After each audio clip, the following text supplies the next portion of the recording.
Welcome back to another magical week of 9/10 Afterparty, and today I'm joined by me. It's a solo episode, ladies and gentlemen. Basically, after we did a Q&A app 3 weeks in, you guys keep sending me questions, so I thought, let's just answer some of them.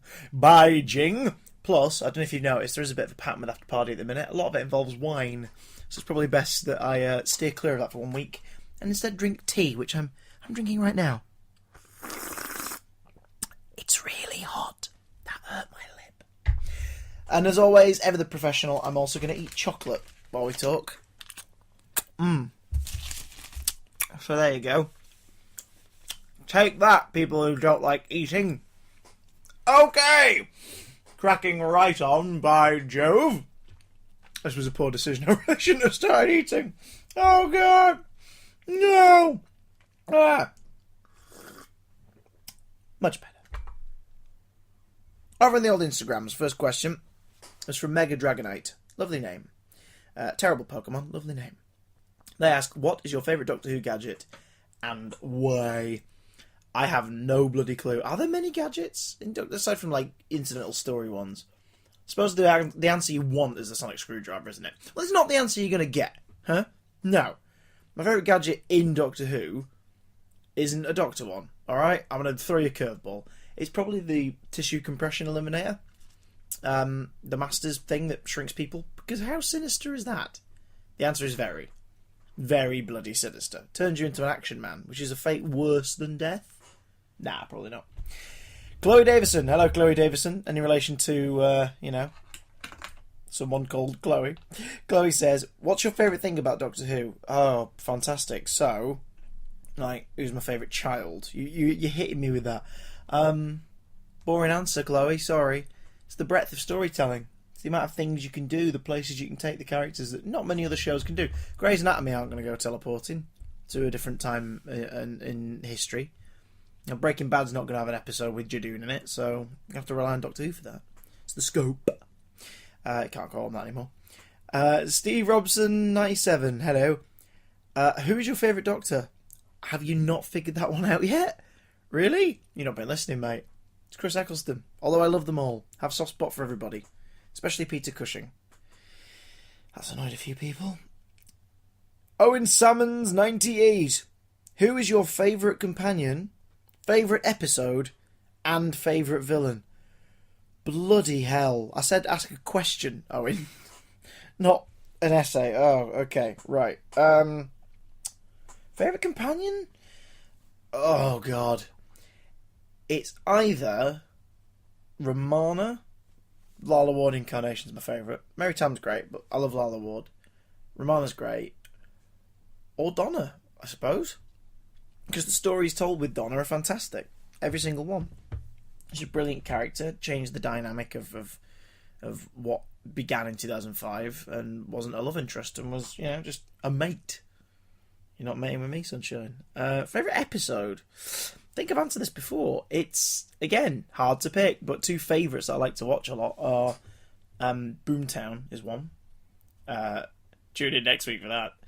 And I like the Aztecs, the first Doctor story of the Aztecs. I like City of Death, specifically episode 1. You're properly grilling me here, mate, and I don't appreciate it. I do, I'm kidding. Favourite villain? Oh, God. Favourite monsters are the Autons.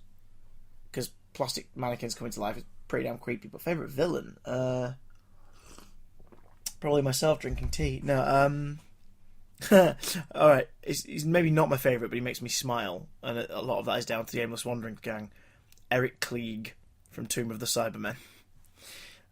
Never has anyone hammed it up that much in the show. Well, probably have. Pop it over to Twitter, Harry Draper. Hello, Harry Draper, a.k.a. @Bowtie Animation.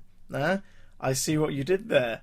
You've got animation in your name. You must be an animator. And something about bow ties.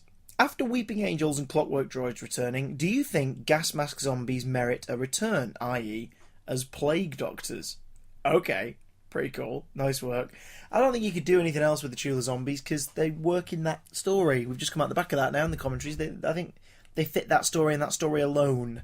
However, I'm not against there being like us seeing the Chula culture, maybe seeing their other tech. But I think it'd be pretty far-fetched if they met other gas mask zombies after, curing them. This one is from Ryan Joins. Hello, Ryan, or as I like to call Ryan now, hi. Given that most of the spin-offs are finished, what do you think would be a good idea for a new TV spin-off series?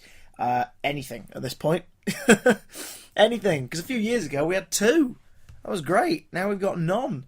Once upon a time I would have said give it to Vastra and Jenny and Strax, but I think their time's gone.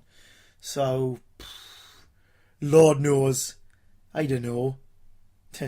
Dream Crab Adventures. It could be like the Snorks, but not. I don't know. What do you think? What do you think, Ryan? Let me know with your powers. David McLaughlin. Hello, David. Davey Wavy asks, favourite Cyberman design? Of course you'd ask that, mate. I'm a sucker for the old school. I'm a sucker for Tomb. I like them looking phallic. At least the Cyber Leader did. I like the old school looks the most, like the first, second, and third designs. Like the first Doctor through to the second Doctor. I think they look great. I've loved everyone since, but those are my faves because they just scream sci-fi and they scream 60s sci-fi specifically. And I like the completely just blank face. It's just the 2 circles and a line for a face. Really eerie. All the first ones are pretty damn scary. They've got like sock heads, balaclavas, and lamps. It's like a shriveled human face beneath. That's kind of dark. Missed that. Let's bring that back. You, me, David. We'll make it happen. We'll start a campaign. We'll write a letter. We'll build a petition of just you and I, and it'll be our thing, our little secret. Back over onto Instagram. That Alex Lau says, what do you think will happen to Doctor Who in the future, the next 20 to 50 years? Jesus Christ, I don't know what's going to happen to me in the next week, mate. I hope that at least for the next 20 it's around. That'd be nice. Get near another 30-year stretch out of it. But I think inevitably, eventually, it will have to go away for a bit. Because otherwise it'll drown in its own space piss. I think it'll have to go away for a little while. But I don't think it's gone. I don't think it'll go for good. I mean, we already thought it was gone for good in 1989, and it came back by Jove twice. Charlotte Hignet, what is your favourite ever Doctor Who episode? Already answered that, but Boomtown, and you'll find out why this week. I mean, again, Aztec City of Death, Dalek, The Unquiet Dead. There's a boatload I really like, but you'll find out in this week's new commentary why Boomtown is so high up on my list. Morganville Fangirl, who's your favourite companion? Oh, I've answered this one, Morgan. Should have read the comment up above. To be fair, I should have read the comment up above and not repeating myself. I'm going to give a different answer. Every time I stumble across the same question, I'm going to give a different answer, and I'll leave it up to you guys to decide whether or not I'm telling the truth. So, Morganville, who's your favourite companion? Frobisher. Katie Batch, 94, hello, says, what would your costume be like if you were the Doctor? Bloody hell. That is a very good question. Probably something with a lot of Kevlar. Or just go the full Arthur Dent and go for pyjamas all the time. And just have naps around the universe. You know, not even adventure and swashbuckle and sci-fi madness. Just find places to kip. Like, wow, Great Wall of China. I'll have a sleep. Building the Empire State Building. I'll just camp out here in Hooverville and have a watch. That'd be fun, wouldn't it? It wouldn't. I don't know, but I always like the designs that stand out. So the Victorian era clothing obviously is the standard, and it looks great, and we all love it. They brought it back to Matt Smith later in his run.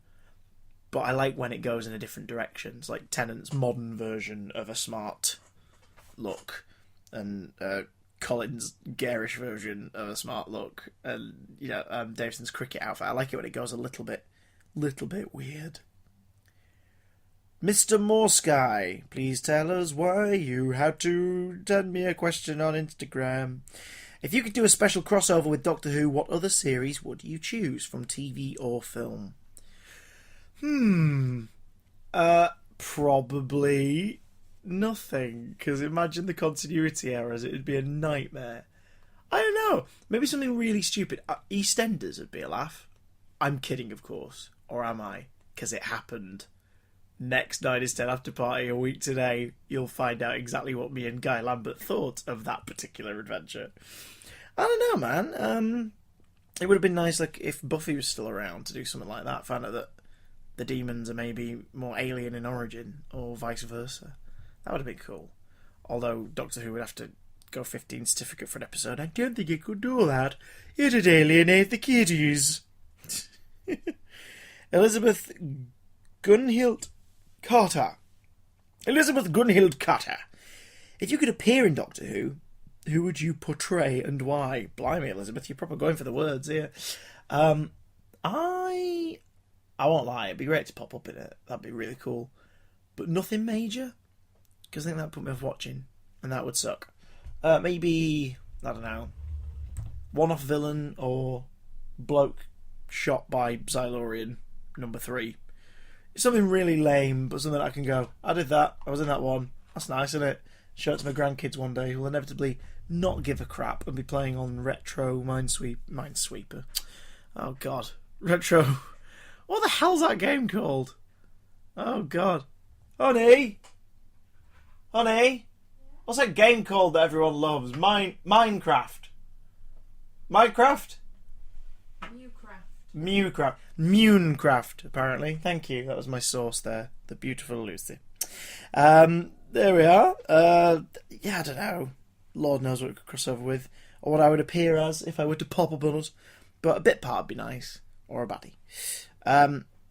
Dino7711. What brought you to watch Doctor Who? That makes it sound like a stalk carried me into an episode one day. It was, as I've said before, it was the TV movie. I remember watching it with my dad when it broadcast, and he was very excited about it. And I was like, I don't get it. What is it? And I watched it, and I thought it was kind of cool. So I looked into it more and tried to find more of it. And there you have it. That's what got me hooked. By Jing. The 2005 series just helped because it nailed it perfectly when it came back, and that just made me go, yep, I really love this thing now. And now I can watch it go out live. Yay! Sweet. The Blue Peter fan profile. Hello. Which Doctor Who villain do you find the scariest, and which one do you like the most? Can you like a villain? I guess you can. The Master is the one I like the most. He's great, especially Roger Delgado, first Master. Love that Master. And I like the brief snippet of Jacoby we get in Utopia for 5 minutes. They're my favourite versions. As for scariest monster, I mean the Autons are pretty damn chilling. They're really, really creepy. Chula zombies are frightening. The first time I saw the Silence, I thought they were pretty freaky, but then I started having Slenderman flashbacks and I just started giggling, so maybe not them. Well, they go on to ask, did you prefer the Bad Wolf storyline or the Crack in Time storyline? Wow. You know why that's hard to answer? Because Bad Wolf wasn't really a story. It just kind of popped up. It was just part of the fabric of that year. And because of that, I liked it. Because every episode was its own self-contained adventure. They were all brilliant. The characters developed over the course of the storytelling. And then they realised there was something holding it all together. So when you found out what it was like, oh, right. But that being said, the Crack in Time is a really cool narrative device in Series 5. Series 5 is my second favourite series after Series 1. In terms of modern Doctor Who. And the Crack in Time works really well. Like, there it is. It's a big part of the first episode. And then we keep seeing them emerging in different points in time and space throughout the series. The only downside to that is even at the end of the series when you realise it's been caused by the TARDIS exploding, it's still not entirely explained, and we only really get an explanation in Time of the Doctor. And even then, it doesn't make too much sense unless you have like 3 or 4 viewings and listen to every line carefully. But I like the idea of them seeing the oncoming threat in that series, like when it swallows Rory and, you know, like when it's in the lodger and stuff behind the bin and all this stuff. Like, it's nice to know that it's coming. But then Bad Wolf got to give us another surprise in Series 4 when it appeared everywhere and turned left. I don't know. That's a tough one. Damn you, Blue Peter fan account. Damn you. Last couple. Sage of Muzziness. Hello, Sage of Muzziness. Yes. What is the best classic Who serial? Like I say, City of Death is a great one. If I was to recommend one for a newbie to watch, like someone who's not watched much of the classic Who, and you wanted to watch a series, you wanted to give it a try, two things I'd recommend. One, start with something that doesn't need too much explanation. Something where you can just get into it and go, oh, that's the Doctor, that's their companion, here's the story. So something like City of Death, or Genesis of the Daleks, or pretty much anything from the Jon Pertwee era, the Time Warrior, Terror of the Autons, just stuff like that. Those are the best ones to check out for a first-time classic visitor. But also, keep an open mind. Remember that these were not made for you as an audience. They were made for the audience of the year they were broadcast. So be patient with the stories. Sometimes a younger viewer can find it difficult to latch on. Very young viewers, I think, really enjoy the classic ones, but sort of teenagers might struggle a bit. So my tips for that are to focus on the Doctor, like really enjoy their performance, get to learn about them, because it's a character that you know and love. It's just earlier in his story, so you can connect to him by you know what's coming for him. So support him, be there for him. That's weird. And also never watch them all in one big go. I think like 4-part serials you can get away with because you're talking like a movie length, like an hour and 20 minutes, but never watch all the episodes in a row. Spread them out over a night or a couple of nights so you can really enjoy the cliffhangers the way they were meant to be enjoyed. So that'd be my tips. And finally, back onto the Twitter land. This is one that I've been asked a lot. This is from Matthew Ross. Hello, Matthew Ross. Matthew Ross asks, Matt Bob Ross, say, are you going to carry on next year for 10 is 10? Oh, I hate to disappoint you, but no, I shall not be carrying on to do 10 is 10. And the reason for that is this has been a big project. I've thoroughly enjoyed it, and I thank you all a lot for your support. A few more weeks to go of treats, so do stick around. But it took a lot to get together, and it being all by myself and with no budget, it's a tough undertaking. So to try and maintain a certain quality every year, I think would be difficult. You may have noticed Afterparties aside, because Afterparties are more like additionals. Like this one. In the main series, I've tried to keep the guests as varied and as weird and as wonderful and as involved in the stories and the show and as inspired by them as possible. A really big mix.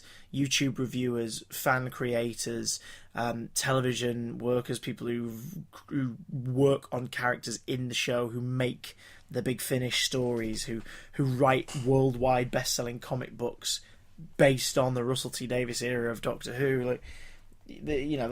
It's a big thing to do, and to try and top it year after year would be difficult. That is not to say that I may come back briefly for Christmas. Don't hold your breath, but I may do 110 is 10 for the Christmas invasion, which is still, to my opinion, hands down the best Christmas special of the modern era. Well, I say that like there was ones in the original run. Feast of Stephen doesn't count. So 10 is 10, no. I'm not against someone else taking up the task if they want to give it a try, and best of luck to them. But as for me, 9 is 10.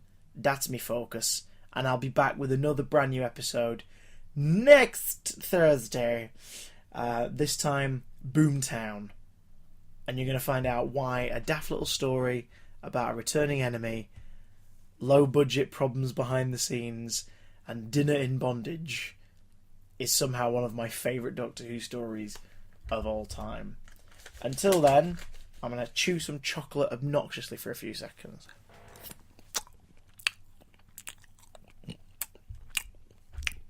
Wash it down with the brew.